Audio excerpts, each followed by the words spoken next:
I'm here to join the people bringing attention to Lou Gehrig's disease by taking the ALS Ice Bucket Challenge. I'm going to challenge 3 more people: Elon Musk, Ryan Seacrest, and Chris Anderson of TED. Consider yourself challenged. You have 24 hours. Good luck.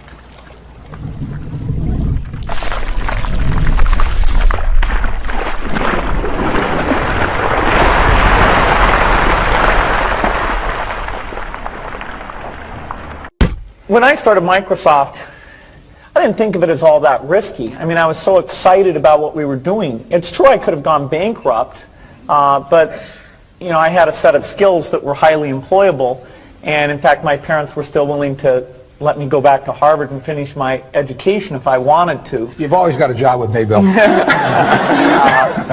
And the thing that was scary to me wasn't quitting and starting the company. It was when I started hiring my friends and they expected to be paid. And then we had customers who went bankrupt, customers that I'd counted on to come through.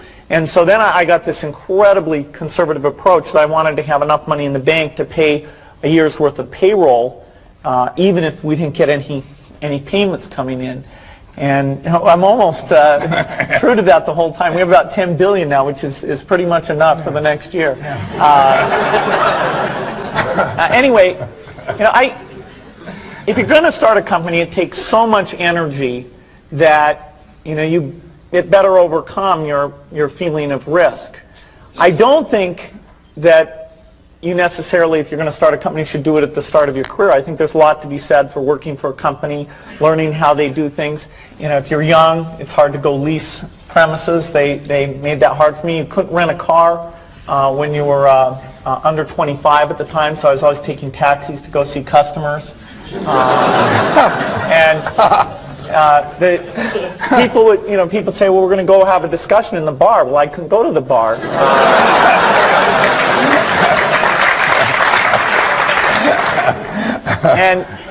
But you know, that's fun, because I'll tell you, when people are first skeptical and they go, this kid doesn't know anything, then when you show them you've really got a good product and you know something, they actually tend to go overboard and they think, whoa, you know, they know a lot.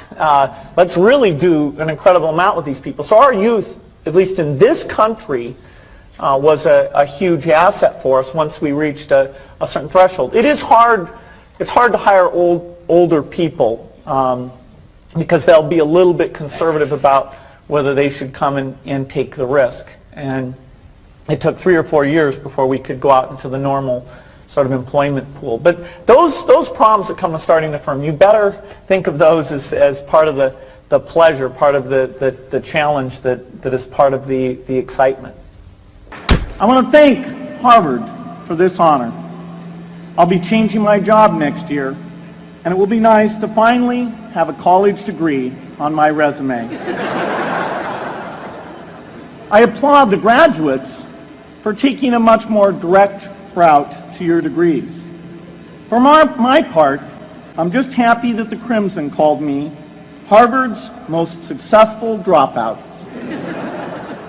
I guess that makes me valedictorian of my own special class. I did the best of everyone who failed. But I also want to be recognized as the guy who got Steve Ballmer to drop out of business school.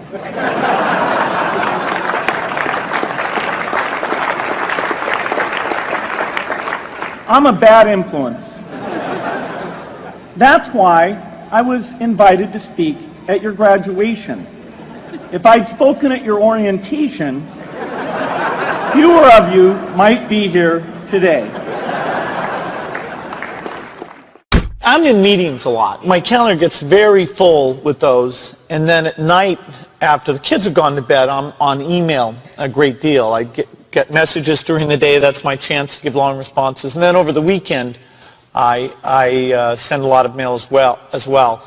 I take 2 weeks a year to just go off and read and think, where I'm not interrupted by work or anything else. I'm just solidly trying to think about the future, and people get to send me things to read as part of that so-called Think Week. So it's a nice mix of things.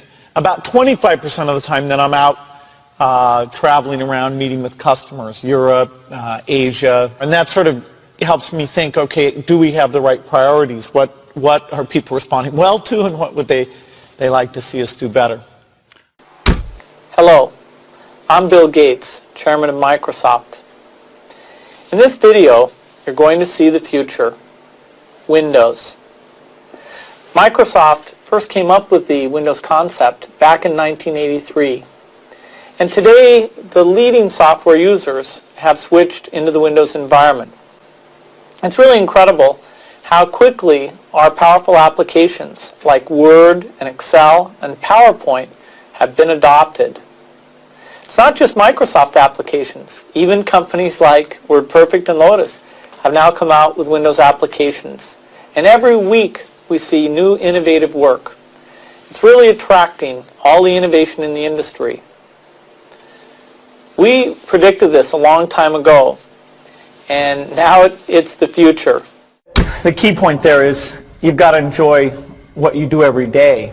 And for me, that's working with very smart people. It's working on new problems. You know, every time we think, hey, we've had a little bit of success, we're pretty careful not to dwell on it too much because the bar gets raised. I love bridge. Bridge helps you think. It's a game you can play your entire life and keep getting better and better. I think anybody who's good at bridge is going to be great at a lot of things. So I really encourage people to get involved, and I want to thank the people who've put things together for juniors. They'll be thanking you the rest of their life because bridge is such a great sport.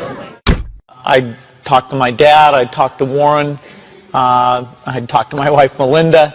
So I have enough people that know me and actually know where my judgment isn't its strongest, where I might get overexcited about something or forget to think about something. And so they're good at correcting, particularly Melinda, good at correcting whatever those blind spots are. And I think it's good to encourage your friends and advisors to really give them that license. I can go to a party and forget to say hello to various people or something. That's a very minor example of my blind spots. Not to the hostess. Well, Melinda would help me do that. Yeah, she would,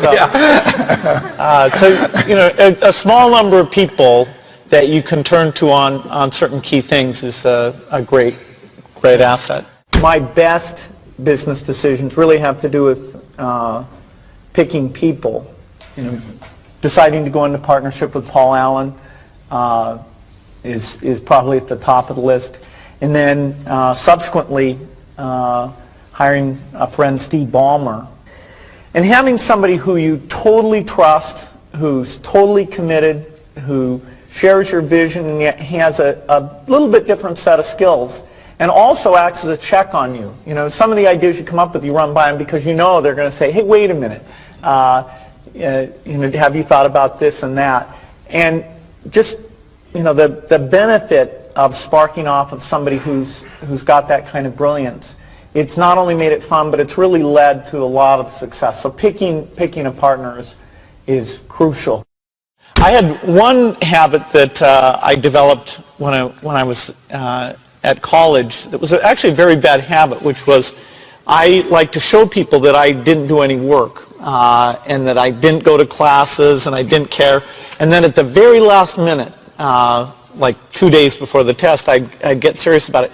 And people thought that was funny. That was my positioning, the guy who did nothing until the last minute. Then when I went into business, that was a really bad habit. And it took me a couple of years to get over that. Nobody praised me because I would do things at the last minute, and I tried to reverse to students I didn't think that highly of, who were always organized and had things done on time. I'm still working on it, but procrastination is not a good habit. Bill can change clothes in the car. So I'm going to challenge Bill Gates, my partner at Facebook, Sheryl Sandberg, and Netflix's founder and CEO, Reed Hastings.